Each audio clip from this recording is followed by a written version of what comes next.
It's just been total despair throughout our entire county. I've never seen anything like this in my life. People throughout eastern Kentucky deal with a sense of defeat and look for signs of hope in the wake of devastating floods. And Governor Beshear getting a bird's eye view of the damage as leaders promise money and manpower to get people back on their feet. Live from Lexington, our home, your news. This is Fox 56 News at 10. Good evening, I'm Marvin Bartlett. And I'm Imani Payne. Cleanup continues and the death toll rises in eastern Kentucky as families and community members begin a long road to recovery. Following pleas from Kentucky lawmakers, President Biden expediting federal resources for flood relief efforts in 13 Kentucky counties. The lawmakers pushing for federal assistance say although there is a long road ahead, this declaration will be critical to the long-term recovery of people in eastern Kentucky. Governor Beshear got the chance to survey some of the damage in eastern Kentucky this morning by helicopter. He did so along with a top FEMA administrator who is working on relief efforts here in Kentucky. Beshear noted the significance of the damage in Breathitt and Perry counties, specifically saying he saw homes and schools completely submerged. There were also multiple mudslides in the region. Beshear said out of all of the flood damage tours he's been on as governor, this is something he's never seen before. So as governor, I've seen a lot. I've certainly done 3+ flights and or tours over flooded areas. This is by far the worst.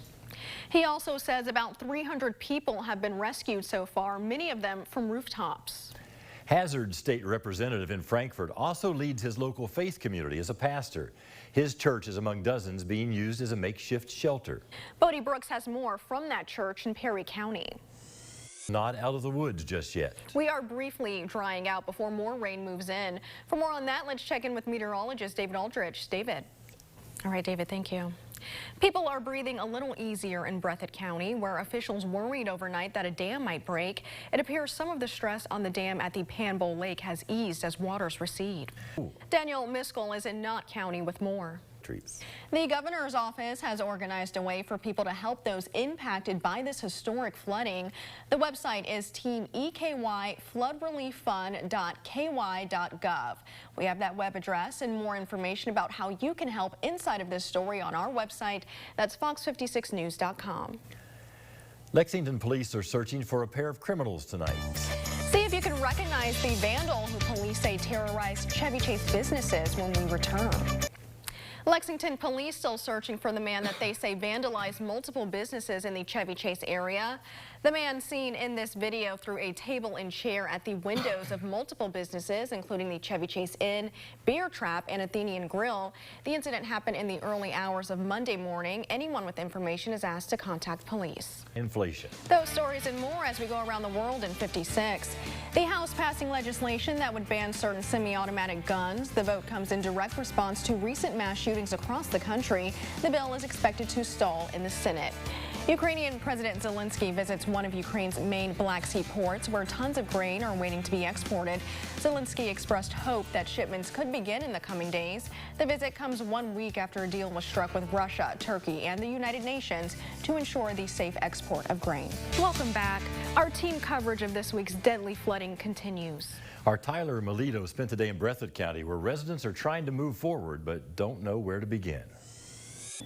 The water is receding in Perry County, giving many people a first chance to go back to their homes that were underwater 24 hours ago. We go back now to Bodie Brooks with a look. One nonprofit is already finding ways to give back to those struggling in the floods. Save the Children has partnered with Southeastern Kentucky School District since 1932.